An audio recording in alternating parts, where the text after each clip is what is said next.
विधानसभा शपथ ग्रहण समय देखा मिलता एक रोचक दृश्य। पूर्वतन मुख्यमंत्री जितेबाला भेटी चलित थर जी हराई कंटाबांजीर विधायक लक्ष्मण बाग को तेबे कौन आलोचना होता से विषय अधिक आलोचना करबा। आम सहित अच्छा कंटाबांजी बीजेपी विधायक लक्ष्मण बाग सहित सीधासलख आलोचना करबा। देखा गले गतकाली एक रोचक दृश्य देखा मिलता। प्रथमे आपण पूर्वतन मुख्यमंत्री तथा वर्तमान हिंजिली विधायक नवीन पट्टनायक को नमस्कार करते घटना कौन रही? कारण मु कंटाबांजी विधानसभा लड़ी थी।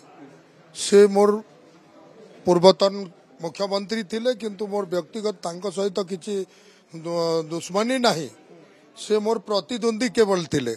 हाँ मु सेठू जीती थी। मु काली देखा मोर मु पचारली सार नमस्कार केनता भल अच्छ?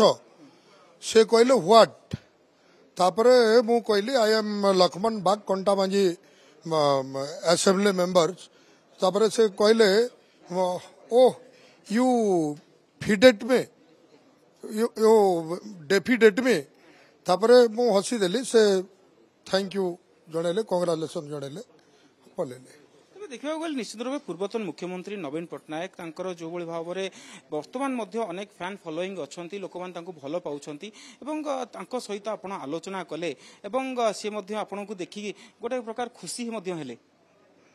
हाँ से जहाँ भी देखले मोर जेहेतु माने प्रतिद्वंदी थिले से मुझे जिते भी से मोर बजेस्ट हे तांकू देखला पर मोर भात जोड़बार आवश्यकता थिला।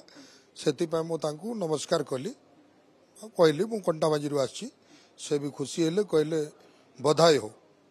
देखा गले पूर्वतन मुख्यमंत्री नवीन पट्टनायक से जितेबाला आपण को डिफिटेड मी कहले जितेबाला निर्वाचन रोला निर्वाचन समय आपण एगेन्स्ट भोट भिक्षा करते कंटाबांजी भोट भिक्षा करते से समय और वर्तमान समय कि भाव देखुं? निश्चित भाव से गोटे तो लड़ाई समय थिला। आमे लड़ाई करूतिलु। हाँ ए लड़ाई को तो खास करी कंटाबांजी विधानसभा जनसाधारण करुतिले एवं भारतीय जनता पार्टी रो कार्यकर्ता करुतिले। हाँ से माने तो सही समय जवाब देइतिले 2024 निर्वाचन रे आमे जितेबू भारतीय जनता पार्टी रो सरकार करिबू। एटा हमर संकल्प थिला, हमर लक्ष्य थिला। 16,344 भोट रे मते जितेकी विधानसभा को पठाइले। हेणु मोर से भली आउ पूर्वतन मुख्यमंत्री सहित नाही। मोर व्यक्तिगत संपर्क अच्छी एवं जो प्रतिद्वंदी कथा प्रतिद्वंदी समय गला एबे जोठी देखिले भी आम कथा माने परिचय दिया निया सब थी। तेज देखा गले 2019 निर्वाचन कथा जो कहवा 2019 निर्वाचन रे आपण कई खंड भोट रे हारी जाइतिले से अफसोस एबे भी रही? निश्चित भाव रे सेटा गोटे हुए what got will cease for got माने मते सही समय रे भगवान जहाँ करती प्राणीर मंगल पाए से ही समय मु जीती थिले। वर्तमान 2024 रे मुख्यमंत्री सहित लड़बार सुजोग पाई न थांती किंतु मोर पाए गोटे भल दिन थिला कि 25 वर्षर मुख्यमंत्री सहित मते माने प्रतिद्वंदिता करने को पड़ला। अंचलवासी गोटे 25 वर्षर मुख्यमंत्री ठू भी बेसी श्रेय मते देले। तेज देखा गले ये तो रहिला 2024 निर्वाचन रे किबळी भाव में आपण विपक्ष रे पूर्वतन मुख्यमंत्री नवीन पट्टनायक विपक्ष रे लड़ी थिले किंतु वर्तमान जो भली भाव में परिस्थिति रही आपण सहित आलोचना करछंती।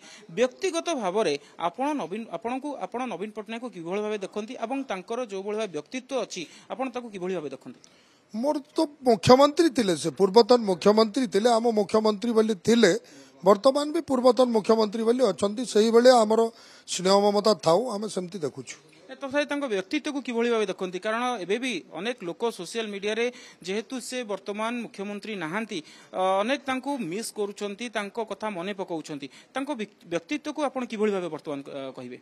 जे तांकर व्यक्तित्व रे सफलता पाइछंती से कहिबे। हमें पश्चिम ओडिशा वासी सफलता पाइनु किंबा मो विधानसभावासी से भली सफलता पाइनु से भली आमे देखुछु।